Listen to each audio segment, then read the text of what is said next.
Union served Canadian National Railway with a 72-hour strike notice. With billions of dollars of the economy at stake, we'll look at the ongoing fight. And Sugarcane is a heartbreaking documentary that looks at the intergenerational trauma many Indigenous communities still face as they come to terms with the fallout of residential school abuse. I'm Amy Bell, in for Michelle Elliott, and this is BC Today.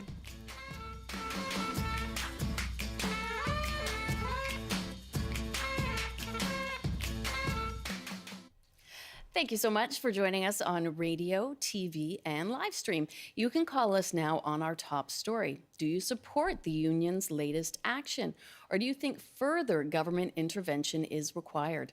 Our number is 604-669-3733.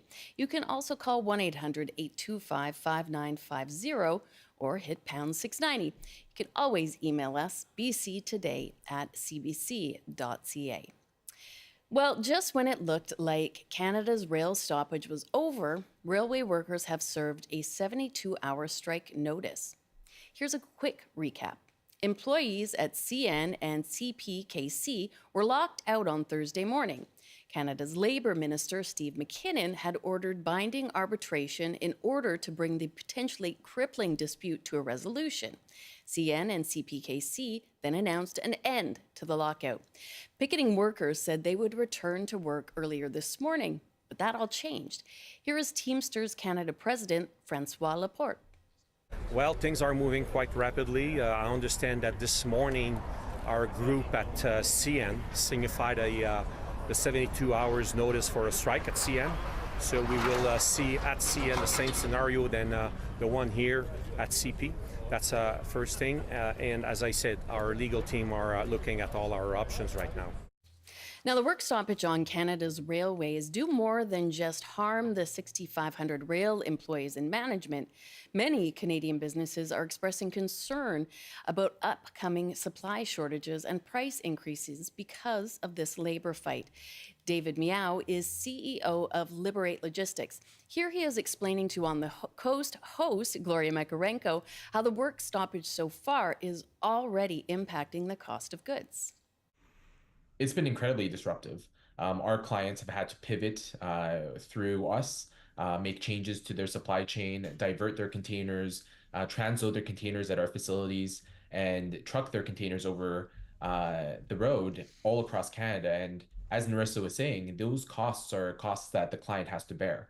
They're costs that ultimately affect the client's bottom line and ultimately trickle down to consumers at the end of the day. When we're already dealing with an inflationary environment, it's just adding to those pressures. So do you support the union's latest action, or do you think further government intervention is required? Call us at 1-800-825-5950, 604-669-3733, pound 690 on your cell phone, and email us bctoday@cbc.ca. Joining us now is SFU Labor Studies lecturer John-Henry Harter. Good afternoon, John-Henry. Good afternoon, Amy. So what do you make of this latest turn of events in this rail stoppage?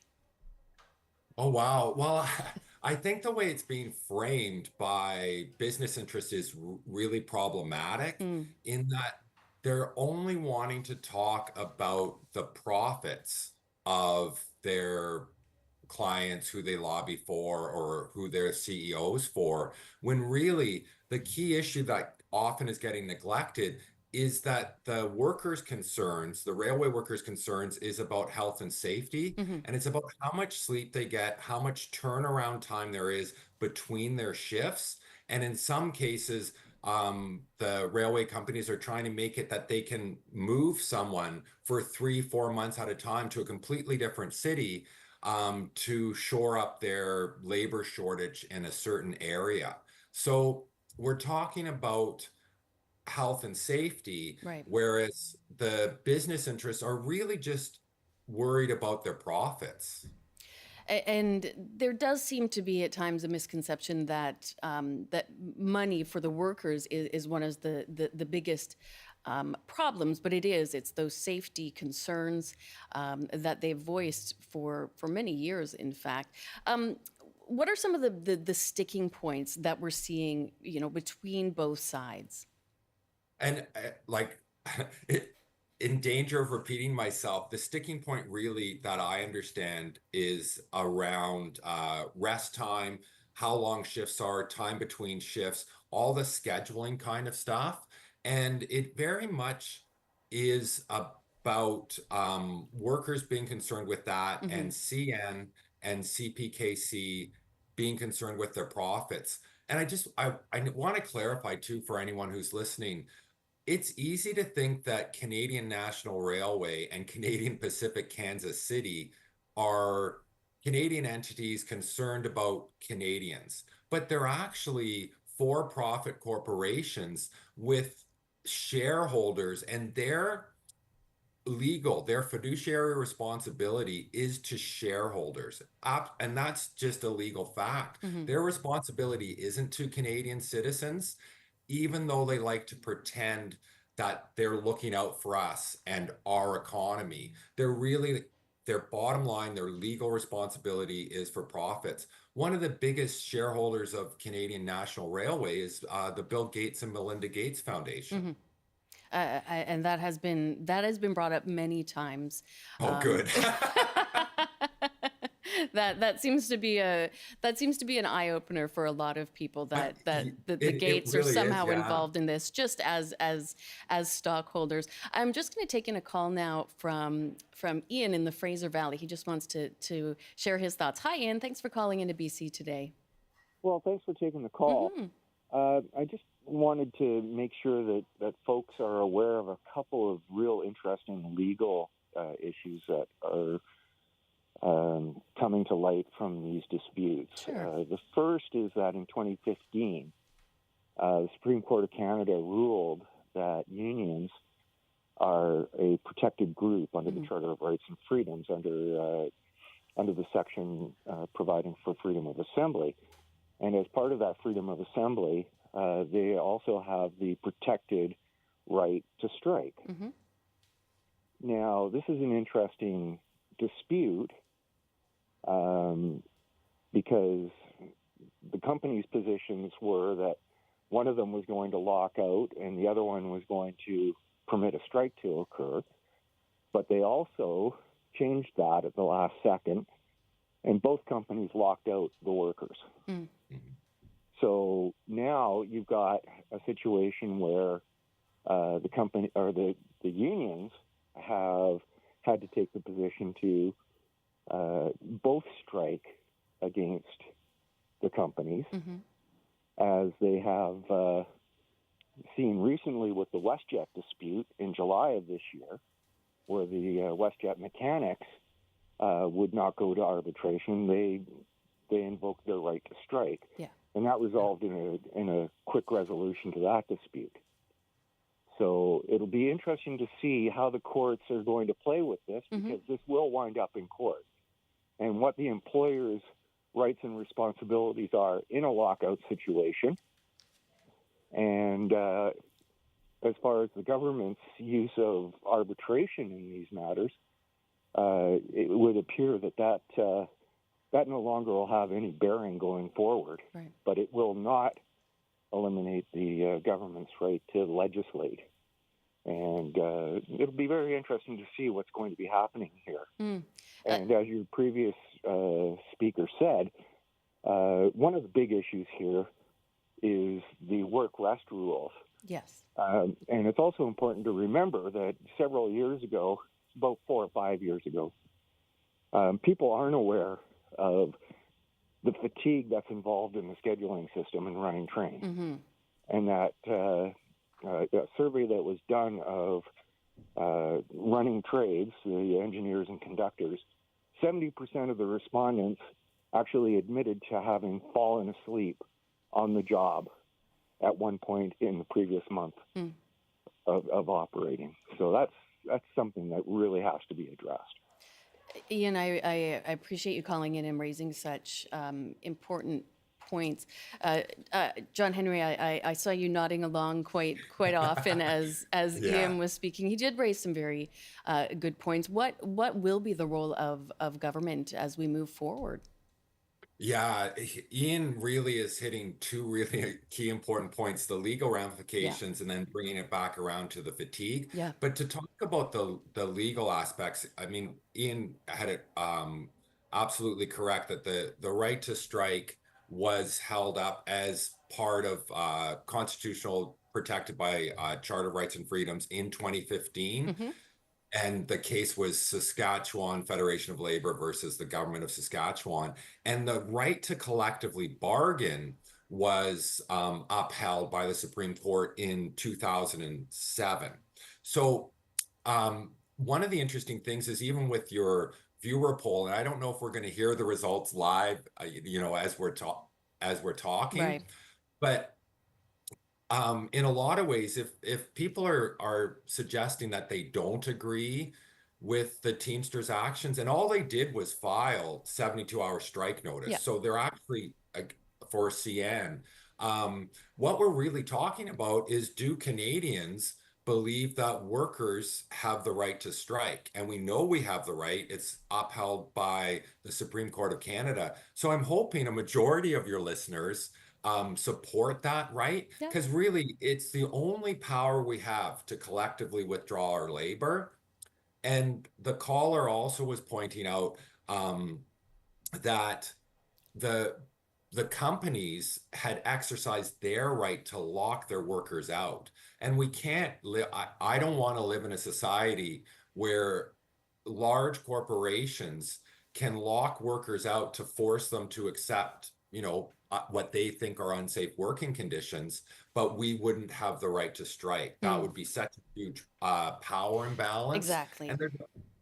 And there's already a power imbalance between workers and their employers. Very, very true. I'd love more people to weigh on this so we can get a better judge of where people's thoughts are at the moment. So call us at 1-800-825-5950, 604-669-3733. You can also email bctoday@cbc.ca. We'll head out now to Kelowna and get a talk in with Jules. Hi, Jules. What are your thoughts on today? Hi, Amy. Thanks for taking my call. Of course. I have a small business in Kelowna and one in Victoria. We import foodstuffs from the UK, and Okay. I find the conversation quite interesting because we're talking about power imbalance, but we're not talking about profits of the Canadian Tires or the companies that can bounce back. We're talking about the profits or lack thereof of small businesses that hire families and pay families' mortgages, and we are on our knees between the port strike some while ago. COVID has just killed us, Yeah.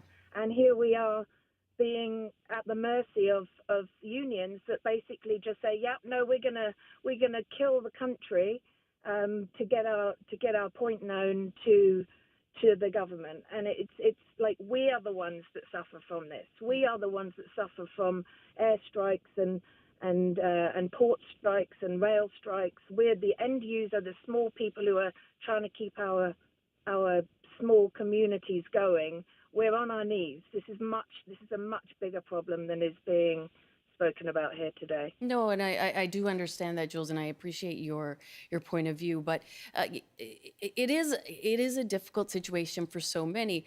I'll ask you, Jules. Do you support a worker's right to strike? I support a worker's right to strike, especially when we're talking about the instance of the safety issues. Of course, that's challenging. Of course, they have to have the ability to do that. Right. But the government has to come to the table here, and there has to be, between governments and unions, there has to be conversations around how they can have a right to put their points forward and not be in these unsafe situations or fighting for extra dollar here or a dollar there without it affecting the end user. I mean, everybody just talks about us as the consumer. We're not the consumer. We're the people who hold our communities together, and we're on our knees. We're going to lose everything. Thanks for bringing that up, Jules. And John-Henry, you can hear that frustration in her voice. It's a deeply personal a situation for her. And it is, when we talk about the economic impact being, in the billions of dollars per day, we do sometimes forget about those business owners that are put in this position of suffering great financial loss, even though they do support the workers. Where do we find that balance, or can we find that balance of trying to support everybody? Well, with all due respect, I didn't hear the same thing that you heard, Amy, because we have to be really clear. The Teamsters, the union that the caller seemed to be blaming for this situation, haven't gone out on strike. They were locked out by CN and CPKC. So I don't know why the caller is trying to suggest that unions are to blame for this. It was actually the corporations, and that's just a fact. And so the Teamsters force that the workers that are represented by the Teamsters who work for CN Rail are not on strike. They've served 72-hour strike notice. So if we have small business owners saying the government must intervene now, the government has to do something 72 hours before workers are actually on strike, that is not supporting workers' right to strike. And also, Amy, I know we need to get to more callers, but the idea that small businesses, medium-sized businesses, and large-sized businesses, that their voices aren't heard, that's patently false. Every strike, every time, I can't turn on a news medium without hearing the Canadian Federation of Independent Businesses saying, look at what's happening to us, look at what's happening to our members. And I think the people that aren't being focused on enough are workers. And those are workers that go to those shops that are the backbone of our communities. So yeah, I don't really agree with the caller, and I don't think that she was really supporting the workers' right to strike, because she wants an end to it before they've actually exercised their right. And I suppose that, we definitely won't have time to get into it all today, but that sort of speaks to that greater issue of sort of a deeper misunderstanding, perhaps, on a lot of people's parts of how these situations develop, and who sort of sets the ball, the ball in motion, and who sort of holds the power in certain situations. It's something that I think rings true whenever we have these disputes. A lot of just misunderstanding, and at times perhaps misinformation that both sides have to work against. We do have one email that has come in. I'll just have to get to it. It's from Kate. She writes, "We need to show our solidarity with Labour. As a regular citizen of Canada, I identify with workers, not the oligarchy, the small group of corporations, entities that seem to think profits are not created by the labor of workers. Corporate profits are, in fact, stolen wages." What do you make of that?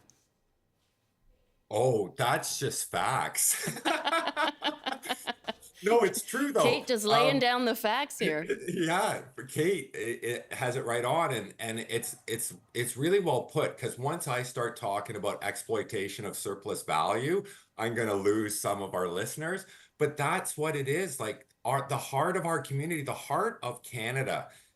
And with all apologies to small, medium, and large-sized businesses, they're actually their workers. Their workers are the heart of the community, and our safety and our health. You don't have any business, you don't have any profit without the working people of Canada. And the working class and working poor are the majority of Canadians, and often we're treated like some sort of special interest groups. Like, so if they're fighting for health and safety on the job, they're fighting for people, like Ian pointed out, a previous caller, for workers not to fall asleep as they're going through my community, right? When the trains are going through Maple Ridge, I want those Teamster members to be well rested. Like, for real, that's the bottom line here. I don't really care if Bill Gates makes another $1 or $1 billion on his railway investment. That's not Canadian interests. That's Bill Gates' personal financial interest.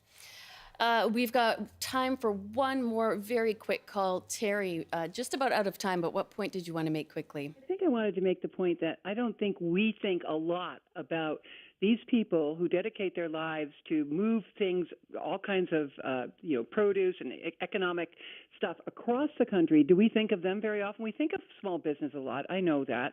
But I heard Gloria Makarenko interview a retired railway man the other day. It was eye-opening to me. Incredible interview, yes. What happens to them. And I just think, I've belonged to a union all my life, and we had really, cushy stuff in our contract. I don't think these guys do. And I think they deserve more. They deserve to know when their bloody shift is going to be and how long it's going to be and if they're going to be home for Christmas, for God's sake. Anyway, that's my quick comment. Thank you so much for that. And John-Henry, very quickly, I can see you nodding once again, your enthusiastic agreement. And I think that has been what you're trying to sum up. It is these basic rights that workers need to have and that we need them to be well rested and safe as they come through our communities. Absolutely. And I'm loving your listeners, by the way. I know. Holy cow. They're nice and feisty this week, and we thank them sure. for it. We're right Absolutely. out of time, and I wish we had more time, but I suspect we might reach out to you again in the near future. Okay, thanks so much, Amy. All right, take care. You too, bye-bye. John-Henry Harter, Labor Studies Lecturer at Simon Fraser University. It is 12:27, and this is BC Today. Kamala Harris is now the Democratic Party's presidential nominee. The sitting vice president took the stage in a packed United Center in Chicago, and she touched on many topics, including the war in Gaza, the middle class, and abortion rights. But as expected, she zeroed in on the Republican Party's presidential nominee, Donald Trump. And we know what a second Trump term would look like. It's all laid out in Project 2025, written by his closest advisors. And its sum total is to pull our country back to the past. But America, we are not going back. We are not going back. We are not going back. We are not going back to when Donald Trump tried to cut Social Security and Medicare. We are not going back to when he tried to get rid of the Affordable Care Act, when insurance companies could deny people with pre-existing conditions. We are not going to let him eliminate the Department of Education that funds our public schools. We are not going to let him end programs like Head Start that provide preschool and childcare for our children. America, we are not going back.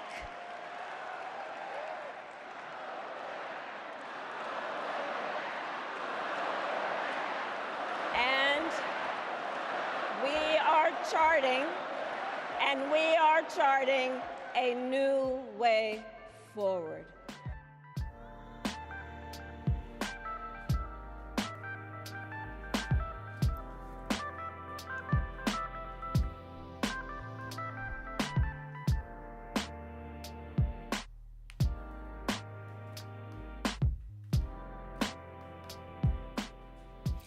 This is BC Today on CBC. We're on Radio 1, CBC Television, and live streaming on our website, cbc.ca/BC, YouTube at CBC Vancouver. Coming up next, it is the local news with Susan McNamee.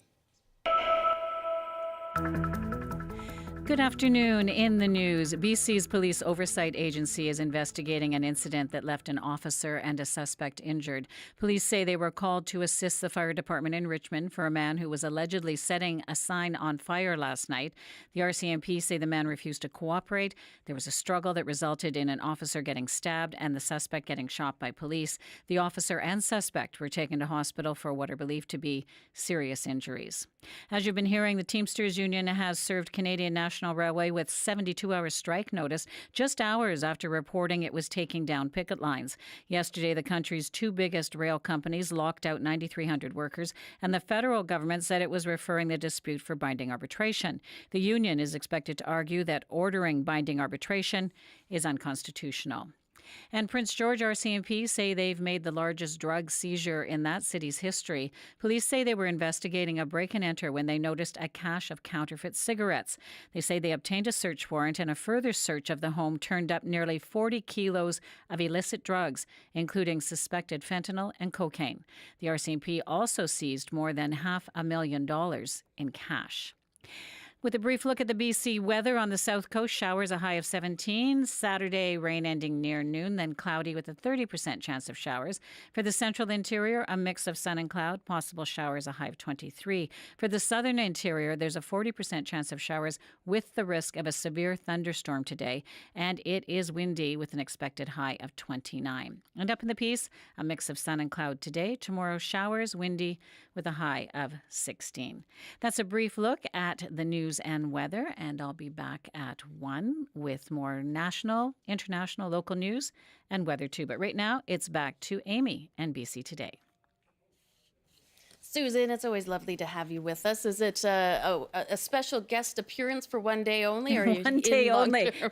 That's right. That's right. VIP, veteran, like Cher, just stepping pop in to in, do pop out, a yet little one cameo. more retirement tour in the rain. I know, it feels very fall-like, but I have hope we're going to get some more sunshine before we say goodbye to summer. You know, it was the first day where I actually went to put on shoes, and I thought, do I still wear sandals or do I have to wear I'm covered wearing shoes? boots today, I'm sorry to You say. got your boots on. I do. Okay, you got your Nancy Sinatra boots. Well, I went with sandals and colored the toes. I thought, no, I'm not going to let summer die. And we're getting some sun back again next week. I'll be back in my flip-flops soon. Don't you worry. Okay. Thank you, Susan. Nice talking to you. Bye-bye. And you can hear more about today's top stories by tuning into your local CBC afternoon show. For a look at what's happening here in Metro Vancouver, it's On the Coast. Gloria Makarenko. Hi there, Amy. It's Gloria Makarenko here, and I'd love for you to join us for On the Coast this afternoon. We'll talk about how fruit growers are still feeling the effects of the closure of the BC Tree Fruit Co-op, and this means that people are scrambling to find alternatives for packing and shipping their products. So we'll speak with a blueberry grower who just might have a solution. And you've likely heard Queen's rock anthem, We Will Rock You. Well, you've never heard it like this before. We're going to meet the local band Son of James, which has released a cover of that song using traditional Chinese instruments. Yeah, it was recorded to mark the 100th anniversary of the Chinese Exclusion Act. So join us for that and much more on the Friday edition of On the Coast between 3 and 6 this afternoon.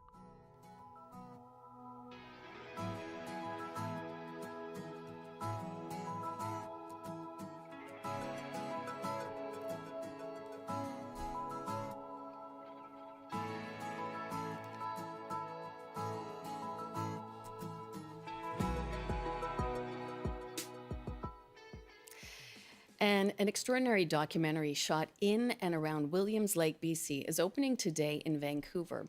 Sugarcane tells the story of Williams Lake First Nations investigations into missing and deceased children from the nearby St. Joseph Mission Residential School, operated by the Roman Catholic Church and the Government of Canada. The school closed in 1981 and was located on the Sugarcane First Nation near Williams Lake. Here's the trailer for that film.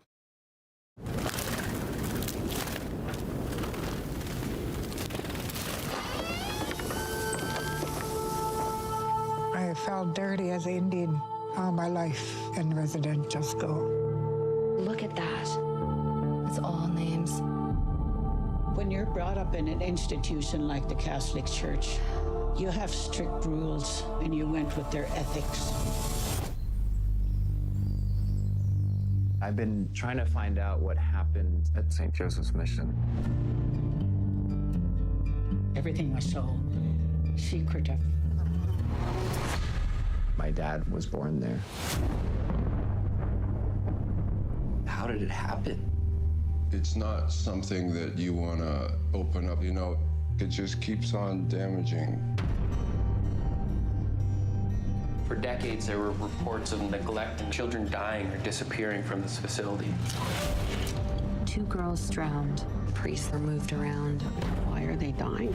Did they think we'd be stupid all of our lives, the rest of our lives, and nobody would ever find out these things?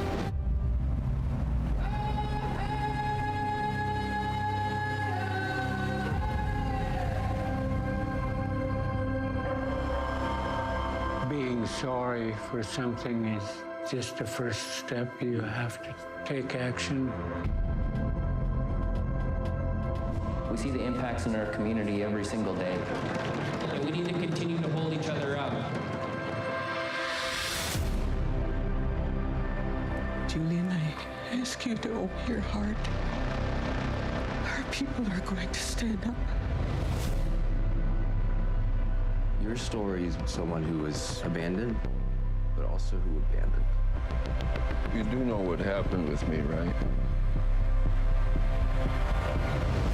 I want to know the whole story.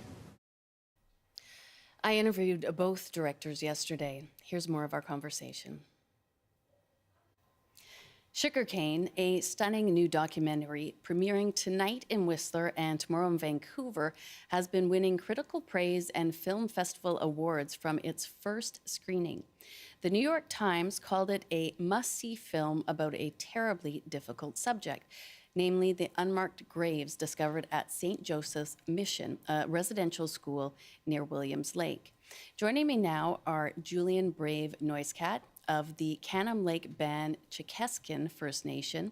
He co-directed with Emily Cassie, and Emily also produced and was one of the cinematographers for Sugarcane. Welcome to you both. Thanks so much for coming in, Julian. Cook's Jam, it's good to be here. It's wonderful to speak with both of you. Now, Sugarcane has already won multiple awards on the festival circuit, including the jury prize for directing in a documentary at this year's Sundance Film Festival. Yet, this is your first debut feature, so congratulations. Emily, you and Julian worked together at the worked together before at the Huffington Post. Why did you decide to, I guess, work together on this documentary? Emily, I'll start with you. Thanks so much for having us here. Jules and I, we worked our first reporting jobs together almost a decade ago, and we were randomly sat at the desks next to each other and became fast friends.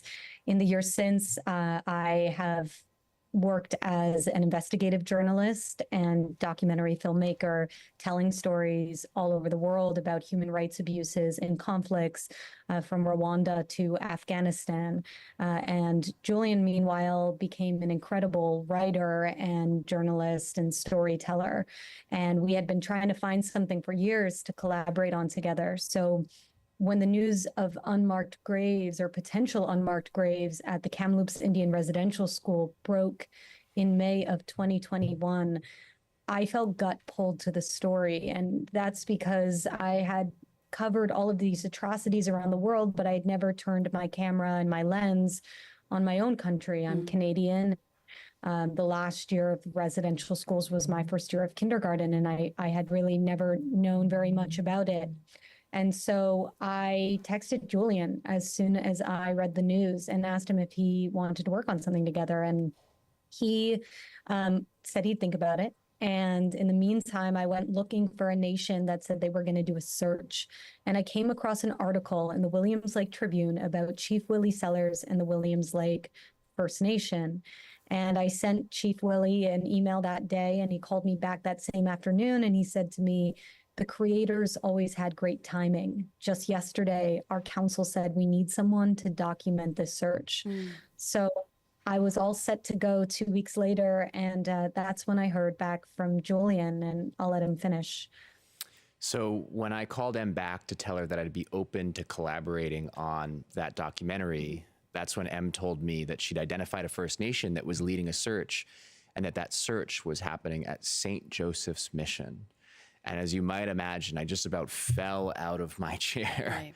And then I said, "That's crazy. Did you know that's the school that my family was sent to and where my father was born?" So out of 139 Indian residential schools in Canada, Em chose the one school without knowing it, that my family was taken away to and where my father's life began. And I mean, it's incredible.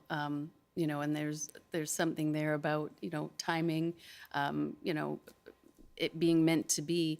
But Julian, your family has been deeply impacted by the residential schools, and that's your grandmother and your father, but of course, that's you. How did you feel about approaching this story from such a personal lens? Well, you know, the reason why I was in part hesitant to take on a documentary on this subject at all, not even just about St. Joseph's Mission, was that I knew my family's connection to Indian residential schools was a deep and painful one. I didn't know what the story was, and I'd always been curious about it, to be honest with you. I grew up outside of Canham Lake, the res that my family comes from. I'd returned there many times in my life. I learned Secwepemchin, our language, from my kia, who was a survivor of St. Joseph's Mission. And on a few occasions, I'd worked up the courage to ask her about St. Joseph's, and she barely told me anything about her experiences there, which said a lot, you know. And so I always had these questions, and I'd also heard when I got older that my father was born at St. Joseph's. And when we started working on this documentary, I moved in with him at the ripe age of 28 as a filmmaker, and we lived across the hallway from each other. I didn't grow up with him as a little kid. We were kind of estranged. And it became very clear that he had these questions that if he couldn't get answers for, he at least wanted the opportunity to ask them. And here I was, a filmmaker, a journalist, a writer who had the opportunity to help him and help us do that. And so, long story short, you know, we decided to embark on this journey, and it was one that was laid before us because of M happening to choose to make a documentary on this subject at St. Joseph's Mission. Emily, we see in the documentary, you know, Julian, you and your father, you know, working to build that relationship and have that trust in each other, and it's incredibly personal. Emily, how did you feel sort of bearing witness and watching that and documenting that and just sort of letting it tell its own story? What was that like, knowing that you have such a close friendship with Julian?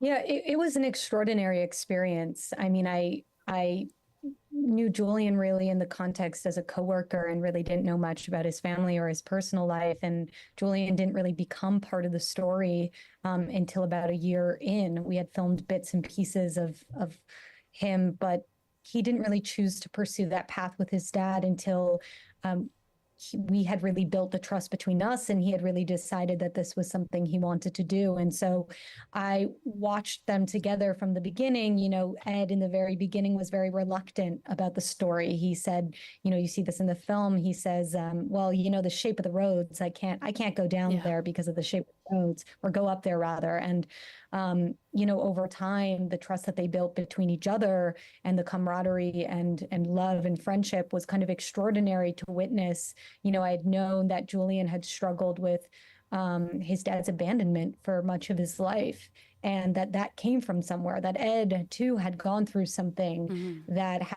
put him in the position to struggle with those same kind of questions of parenting and trauma and addiction.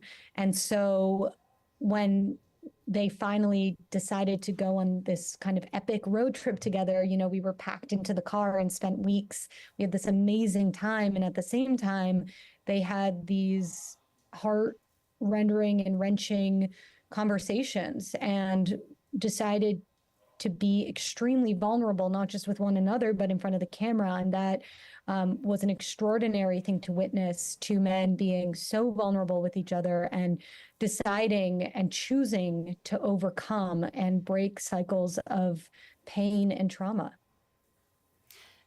And Julian, we see that journey with your father, and we see that deep connection that you have with your grandmother. And there's a scene where she is such a, to me, typical grandmother. You guys are looking at photos.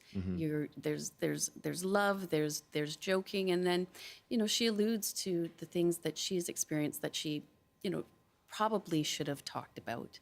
And you ask her what, and she doesn't say anything. She gives you a look that clearly shows that she's not going to speak on it.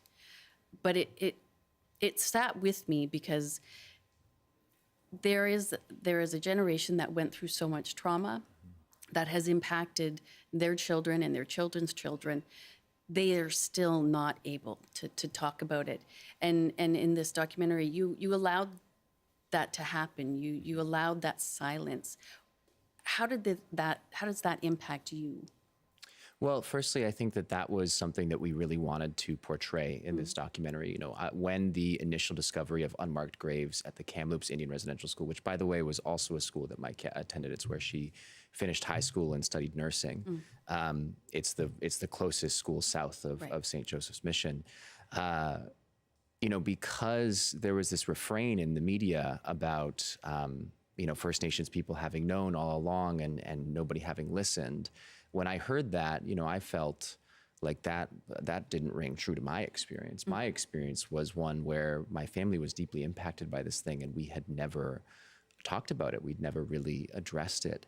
And I think that what you see in Sugarcane is a microcosm of what happened in Indigenous communities all across North America, which is that when the spirits, and I do think that's the right way of describing this, when the spirits of the missing came home, and the memories and this moment of truth being unearthed, that was a moment where we were forced in our own ways to reckon with this history and what it had not only what had happened to us, but also what that did within our own community and family context, because that's another really important part of the story. It's not just the atrocities that happen to children and families at Indian residential schools, it's also the cycles that those created in our own families and communities. And there's a real need for truth and reconciliation in that context as well.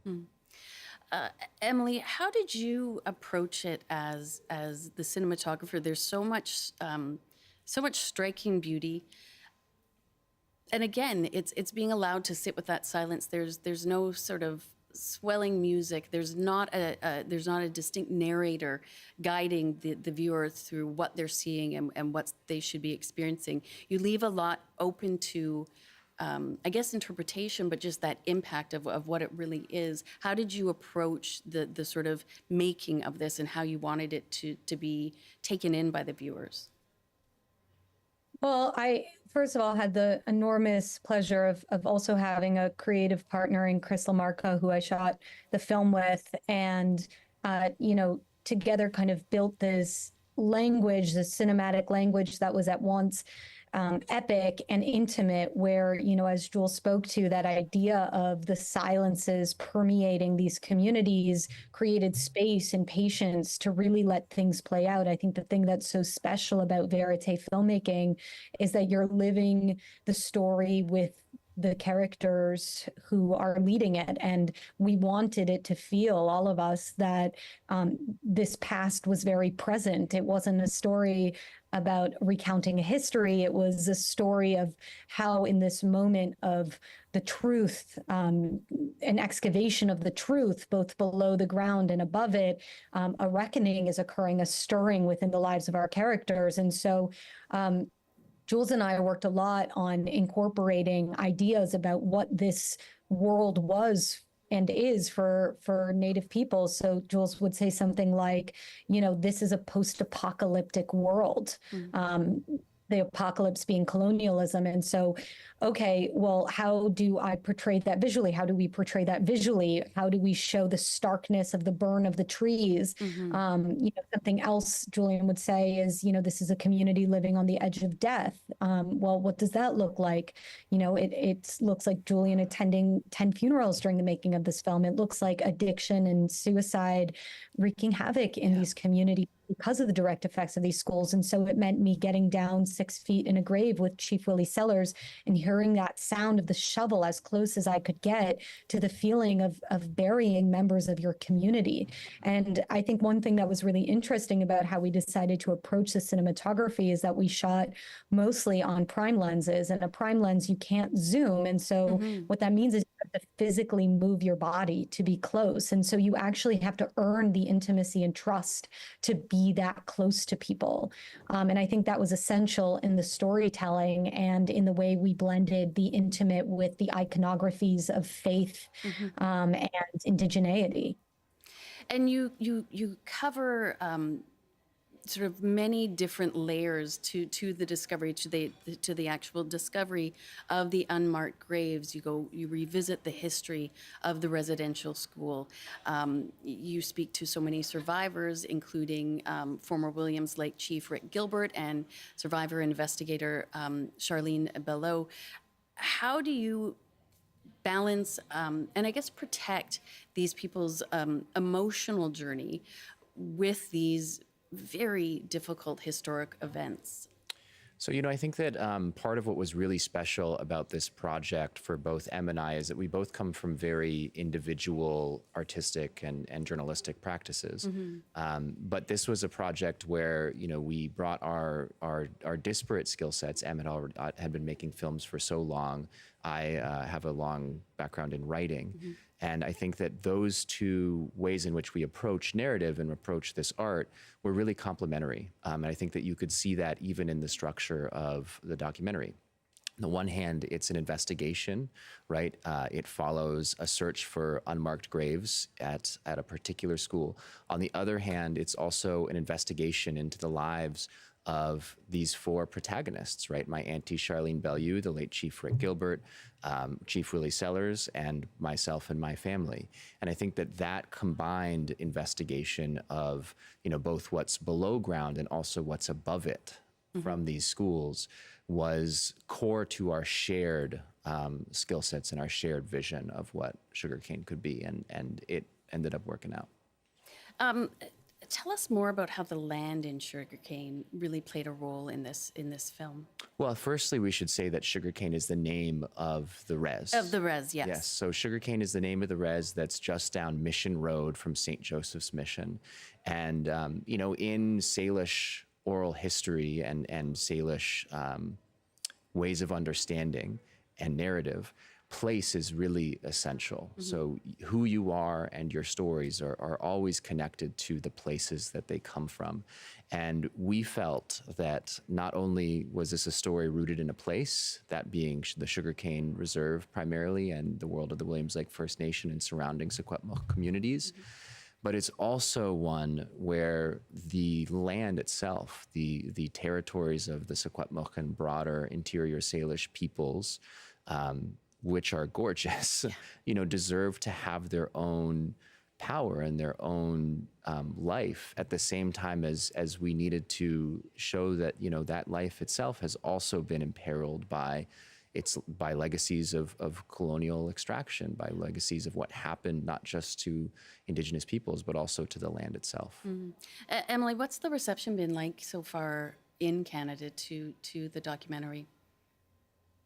Yeah, just to add one thing to the last one, I think what's important too is, and I didn't really know this, not having spent as much time in BC, but this is a Western town on the old Caribou Gold Rush Trail where there's, Williams Lake in the middle, and there's the settlement of Williams Lake, and there are cowboys on that side, and on the other side of the lake is the reservation, and there are Indigenous people, and then there are Indigenous cowboys, and that world and that landscape and the textures and tapestry of that are also in the DNA of this film and make it very special and specific to the land. In terms of the reception, I think the most heartening reception has been the one in Williams Lake itself. We showed it to over 800 people there, including hundreds of survivors who were so moved and saw themselves and felt heard, and it was a profoundly moving experience.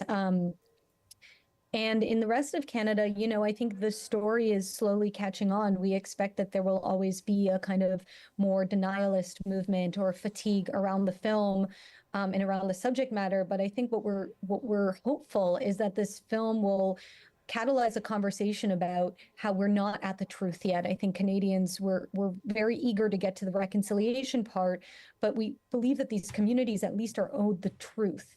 And those records have not fully been opened yet. And as we show in the film, and as we point to, there were crimes and instances of children being born at the school, being adopted out, other babies who were reported to have been found in the incinerator. These are truths that are just beginning to be unpacked and opened. And so it's important that Canadians are open to, and the government is ready to wrestle with the truth first.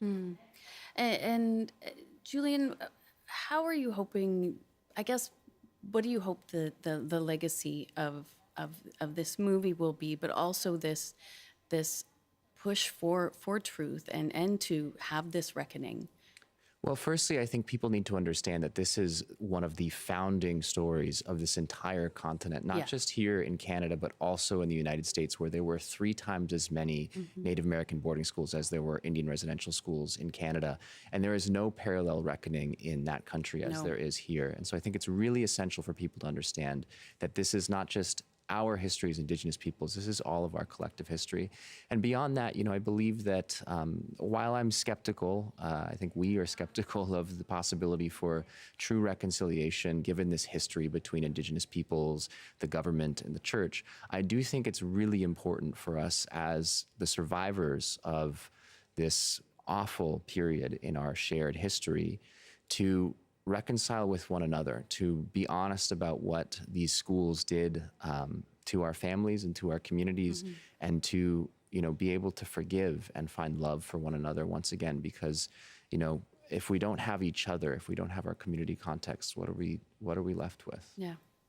I want to thank you both for joining us and for putting forward just such an honest and deeply, deeply moving movie. And I hope that so many people watch it and connect with it. And Julian, I wish the best for you and your family in your journey towards healing. Kukshem, it's been an honor to have a conversation with you. Thank you to you both. Thank you, Emily. Thanks for having me. Julian Brave, Noise Cat, director, and Emily Cassie, director, producer, and cinematographer. That was my conversation with the co-directors Julian Brave, Noise Cat, and Emily Cassie. The film opens tonight at VIF Center and runs until September 1st.